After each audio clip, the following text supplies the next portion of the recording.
In this video, I'm going to talk about humanitarian diplomacy as a phrase, what it means, and also advocacy or policy advocacy. So we'll take the first one, humanitarian diplomacy. It consists of two words, and we're going to take the second word first of all, which is diplomacy. So what is diplomacy? Now, diplomacy is about the art of communicating. It's actually about a conversation and the ability to influence and change another person's behavior, their attitudes, their policies, or their approaches to a particular topic or a particular method of working. So diplomacy in its most fundamental terms is literally about the art of a conversation with somebody. It's the art of communicating and the ability to influence another person, or in some cases an institution. It could be a government body or a regulatory agency, for example. The first word in that phrase is humanitarian. And for some people, humanitarian means emergencies. It can also mean disasters. For others, it has connotations with legal protection. So in terms of international humanitarian law, human rights law, and refugee law. And it also very much relates to access to services for people in emergency settings.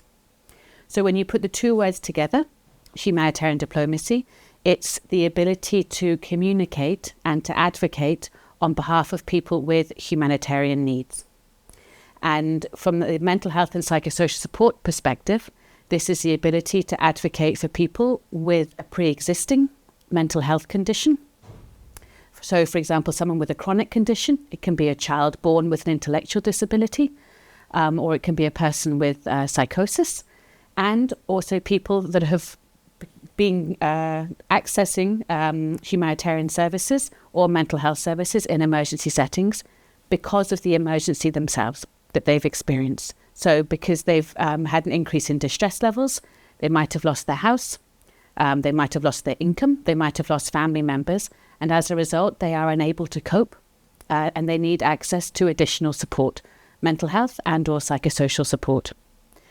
Now, humanitarian diplomacy is often done quietly. It's something that happens behind the scenes. It's something that happens in day-to-day conversations with civil servants, with public officials, but it can also be with a border guard. If you're on a border monitoring or you're a volunteer deployed at an international border receiving migrants. It's also conversations that happen in the administrative detention centres where asylum seekers might be kept before they have their refugee status processed. It can also be with civil protection agencies if you're trying to set up a temporary shelter, say after a flooding in a community, and that community needs to move to a school temporarily to have housing. How that shelter's set up, the access to services, the legal protections in place that the volunteers and staff members of the Red Cross, Red Crescent are advocating for. So humanitarian diplomacy happens on a day-to-day basis. It happens inside of offices, inside of parliament buildings, and it also happens in smaller groups, meetings with officials, or in one-to-one conversations. And those conversations could also be happening at an international conference as a side meeting, but they can also, again, be happening every day with the border official, with the person at the checkpoint, or with accessing a particular centre, community centre, or another government service. Now, advocacy or policy advocacy is another word or phrase you might have heard. And advocacy is loud, external facing. It's very much about campaigning, protesting, advocating externally for the rights of people. So it can be the rights of people with a mental health condition. It can be the rights of refugees or migrants in a particular country, or the rights of the general population to receive services after an emergency or disaster has happened. It tends to involve campaigns material, so posters or social media campaigns, social media cards, for example, small videos, leaflets going out. It can also be written policy statements that are published on a website or a position paper that go out. So external facing, and you are again trying to influence and trying to communicate to a particular audience, and that audience is usually the mass population or the mass public. So it's not as targeted as what you have with humanitarian diplomacy, that is happening in a quieter, behind-the-scenes context, advocacy, mass population-based, and an external focusing. And advocacy for a lot of the Red Cross, Red Crescent national societies are often centred around thematic days. So it could be World Suicide Prevention Day on the 10th of September or World Mental Health Day on the 10th of October. And there's often lots of activities that happen in between that month, or it could be on Health Awareness Weeks or Volunteering Day or International Red Cross Red Crescent Day as well.